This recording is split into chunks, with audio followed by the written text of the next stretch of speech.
안녕하세요, 트립컴퍼니입니다. 오늘의 가이드 도쿄여행 파트 3에서의 동남부는 이렇게 도쿄역, 마루노우치, 니혼바시, 긴자, 오다이바를 포함하고 있습니다.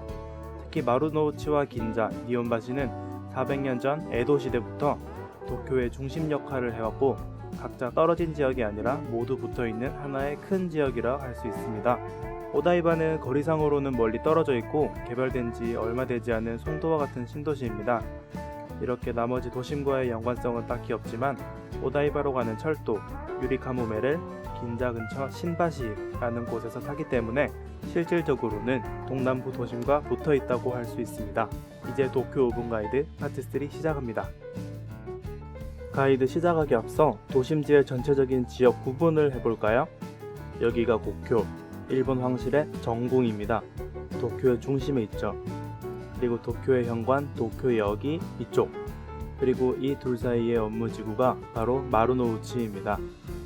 그리고 도쿄역 반대쪽은 니혼바시고요. 이 지역은 특히 다닥다닥 붙어 있어서 지역명을 많이 섞어서들 사용하곤 합니다. 보통 여행객 입장에서는 통틀어 도쿄역이라고 하죠. 그리고 남쪽 고가도로를 사이로 긴자가 있습니다.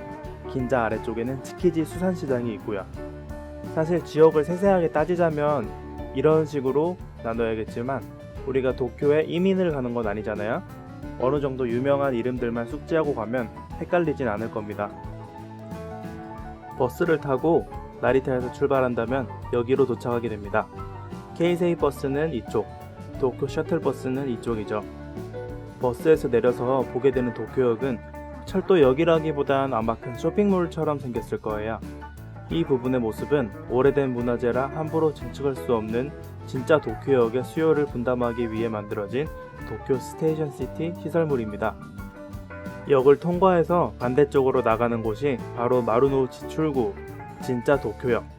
암스테르담 중앙역을 모방해 만들어진 도쿄역의 상징이죠.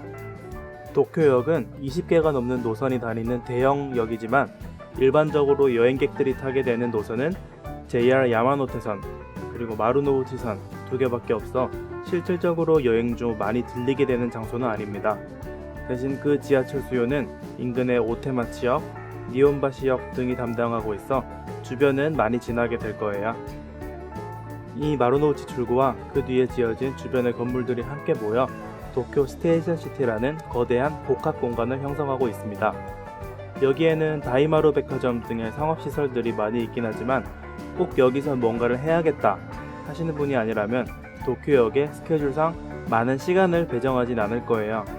도쿄역에는 잘나가는 라멘집들이 모인 라멘 스트리트와 유명 과자 회사들이 입점한 과자랜드가 있고 그 외에도 도쿄역의 새로운 랜드마크 키이테가 있습니다. 키이테는 우편국 건물이 쇼핑몰로 바뀐 곳으로 다양한 스타일의 편집샵과 테마별로 꾸며진 스토어들이 굉장히 많은 곳이에요. 나리타로 가는 버스를 타러 왔는데 시간이 좀 애매하게 남는다면 가볼 만한 곳이기도 하죠. 도쿄역에서의 일정이 끝나면 마루노우치 출구로 나가 고쿄까지 한 바퀴 둘러 구경하는 것을 추천합니다. 고쿄는 도쿄 시내에서 해자를 볼 수 있는 유일한 곳입니다.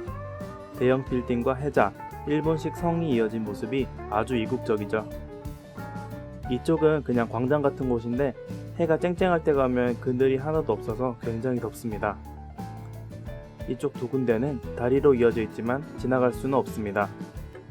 출입이 통제되는 고쿄 안으로 일일 300명만 신청해 가이드 동반으로만 입장 가능합니다. 위쪽에 있는 고쿄 히가시가이에는 무료 입장이 가능하고요. 내부에는 옛날 에도 성터와 황실의 정원이 있습니다. 특이하게 서양 사람들이 정말 많은 것이죠. 도쿄 어디를 가든 한국 사람들을 많이 만날 수 있는데 아마 여기만큼 한국 사람 찾기 힘든 곳은 많이 없을 거예요. 추천 루트는 도쿄역을 구경하고 마루노우치를 가로질러 와다쿠라 분수공원을 지나 고쿄 히가시가이넨을 구경하고 바로 앞 오테마치에서 지하철을 타고 다른 곳으로 이동하는 것입니다. 바시란 단어를 일본 여행을 하며 많이 보게 될 텐데 바시는 일본어로 다리란 뜻입니다. 니혼바시 다리를 경계로 도쿄역 쪽에 붙은 지역과 이쪽 지역이 갈라져 있습니다. 유서 깊은 상점들과 은행들이 많은 에도시대 상업의 중심지였지만 시부야 같은 젊은 느낌의 핫플레이스는 아닙니다. 서울로 따지면 종로와 같은 느낌일까요? 이 지역 중 닌교초와 히가시 니온바시로 나리타 공행 직통열차가 다니니 도쿄 동부 위주로 일정을 짤 경우 숙소로 잡기에도 적절합니다. 가격도 저렴한 편이고요. 유라쿠초역 아래부터 츠키지 시장까지의 넓은 지역이 다 번화가입니다. 홍대만큼 넓죠. 긴자는 뉴욕 맨해튼의 5번가, 파리의 샹젤리제와 같이 세계에서 가장 유명한 명품 거리입니다. 수많은 브랜드들의 플래그십 스토어가 가득한 쇼핑의 메카인 동시에 구석구석에는 오래된 역사를 자랑하는 노포들이 있는 지역이기도 하죠. 지역이 조금씩 노화되어가는 느낌이 없지 않아 있었으나 2017년 긴자6가 오픈한 이후 다시 활력을 찾았습니다. 특히 긴자6의 츠타야 서점은 다이칸야마의 그것과 비교해서 부족하지 않을 정도로 유니크한 매력을 가지고 있습니다. 긴자의 동서남북처럼 뻗은 길이 바둑판처럼 얽혀 있는데 여기 이 메인스트리트 추오도리를 중심으로 백화점들과 쇼핑몰들이 늘어서 있고 남북으로 뻗은 추오도리와 동서로 지나가는 하루미도리가 만나는 여기 긴자 연초매가 바로 긴자의 중심입니다. 긴자 연초매를 중심으로 가까운 곳에는 큰 건물과 매장들이, 가장자리로 갈수록 식당과 디저트 가게들이 많습니다. 도쿄 시내 여러 관광지에 편리하게 접근할 수 있을 만큼 숙소도 많지만 위치가 위치이니 가격이 저렴한 편은 아니고요. 쇼핑도 쇼핑이지만 긴자는 도쿄에서 미식을 즐기려면 빼놓을 수 없는 곳입니다. 예약이 필요한 곳이 많고 가격대도 최소 1인 1만엔 이상으로 저렴한 편은 아니지만 특별한 경험을 하고 싶다면 여행 마지막 날 밤에 가보는 것도 나쁘지는 않을 거예요. 도쿄 미슐랭 가이드 홈페이지에서 메뉴와 가격을 확인할 수 있습니다. 긴자는 또한 도쿄 시내 교통의 요지이기도 합니다. JR 야마노테선, 긴자선, 아사쿠사선이 긴자를 남북으로 관통하고 히비야선, 유라쿠초선이 동서로 관통합니다. 이 노선들을 통해 시부야, 신주쿠, 이케부쿠로, 로폰기, 우에노, 아사쿠사 등 도쿄의 거의 모든 관광지를 한 번에 이동할 수 있습니다. 이렇게 위치가 좋고 볼 것도 많아 일정 중간중간에 끼워 넣기 굉장히 좋은 지역이에요. 먹거리와 볼거리가 많아 낮과 밤 여러 번 들려도 오케이고요. 긴자에는 역이 정말 많아요. 긴자역, 히가시 긴자역, 긴자 이초매역 등 이름이 비슷해 헷갈릴 수 있으니 조심해야 합니다. 바둑판형으로 거리가 형성되어 있어 다니다 보면 다 거기서 거기 같아 길을 헤매기 쉬우니 눈에 띄는 큰 건물이나 가게들을 기억해두는 게 좋습니다. 츠키지 시장은 하루 2,000톤이 거래되는 일본, 아니 세계 최대의 수산시장입니다. 긴자 남쪽에 바로 붙어 있으며 별명은 도쿄의 부엌이죠. 히가시 긴자, 츠키지 시조역에서 접근 가능합니다. 각 역에서는 도보로 5분 정도 소요되고요. 이 시장은 장내시장과 장외시장으로 나뉩니다.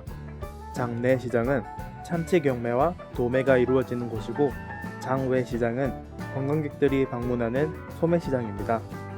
얼마 전 18년 10월 초에 경매가 이루어지는 시장의 본질이라 할 수 있는 장내시장이 저 멀리 도요스로 이전하며 지금은 일반 관광객들을 대상으로 한 장외시장만이 남게 되었습니다.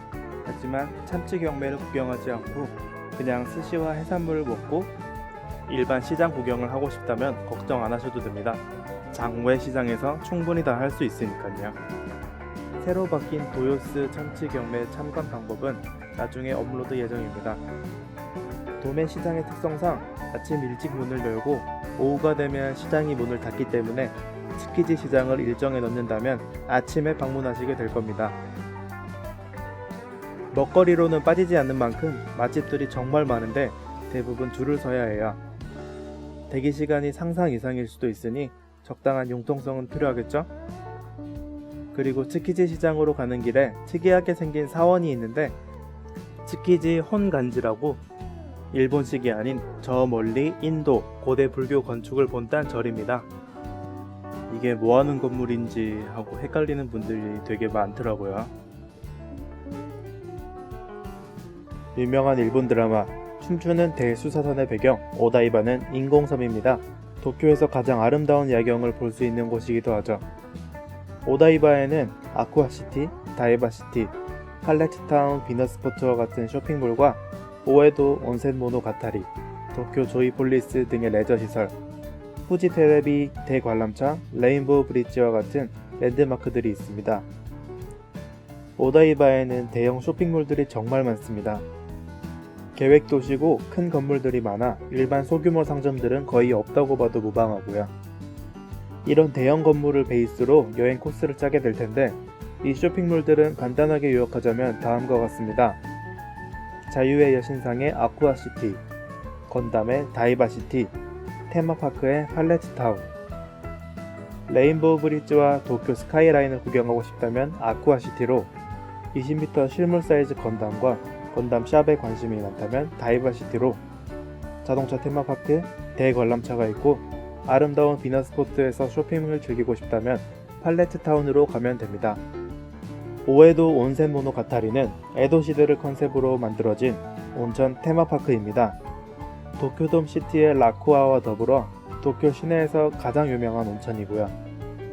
물론 료칸 같은 수준 높은 온천을 기대하기보단 유카타를 입고 잘 꾸며진 옛날 거리를 즐기는 목적으로 가는 편이 좋습니다. 오다이바를 일정에 넣을 경우 두 가지 선택지가 있습니다. 짧게 구경하고 떠나거나 천천히 길게 둘러보거나. 천천히 하루 종일 둘러볼 경우 온천과 쇼핑시설, 공원 등 오다이바의 대부분을 구경할 수 있지만 3-4시간 내외로 짧게 둘러볼 경우에는 다 둘러볼 수 없으니 어디를 갈지 어디를 안 갈지 선택을 해야 합니다. 자신의 취향에 맞게 골라야 되는 거죠. 신주쿠나 시부야, 긴자랑 다르게 외딴 곳에 떨어져 있어 여러 번 들르기 힘드니까요. 또 짧게 둘러볼 경우엔 추천 여행 시간은 늦은 오후입니다. 해가 지기 1-2시간 정도 전에 도착해 오다이바 구경을 한 다음 해가 지고 불이 들어올 레인보우 브릿지와 도쿄의 야경을 구경하는 거죠. 그러면 낮의 모습과 밤의 모습을 짧은 시간 안에 같이 감상할 수 있습니다. 오다이바에는 린카이선과 유리카모메 두 개의 노선이 지나갑니다. 유리카모메는 동남부 긴자에서, 린카이선은 신주쿠, 시부야 등 도쿄 서쪽에서 오다이바로 이어지는데요. 동쪽과 서쪽, 중간에 있는 로폰기를 기준으로 로폰기 동쪽에서는 유리카모메를, 서쪽에서는 린카이선을 타는 것이 동선이 좋습니다. 이 두 노선 모두 도쿄 지하철을 탈 수 있는 도쿄 서브웨이 티켓과 호환이 되지 않기 때문에 별도의 티켓을 끊어야 하는데요. 유리카모메 기준 신바시에서 오다이바까지 320엔에서 380엔, 린카에서는 시부야에서 오다이바까지 490엔입니다. 오늘은 이렇게 도쿄 동남부의 관광지들에 대해 간략하게 알아보았습니다. 이 중 츠키지와 긴자, 그리고 아사쿠사와 오다이바를 하루 코스로 묶을 수도 있습니다. 아침에 츠키지 시장을 구경한 다음 긴자와 아사쿠사를 구경하고 아사쿠사에서 수상버스를 타고 오다이바로 내려옵니다. 오다이바에서 저녁까지 둘러보고 유리카모메를 타고 긴자로 돌아오는 일정인데 도쿄 동부의 1티어 관광지들을 모두 묶어서 둘러볼 수 있죠. 수상버스 탑승 비용이 별도로 들긴 하지만 그럴만한 가치는 충분히 있습니다. 오늘의 가이드는 여기까지입니다. 다음 파트 4에서는 아사쿠사, 우에노, 아키하바라, 야네센, 그리고 이다바시를 알아보고자 합니다. 파트 4는 도쿄 5분 가이드의 마지막 파트입니다. 유용하게 보셨다면 좋아요와 구독 부탁드리고요. 즐거운 여행 되세요.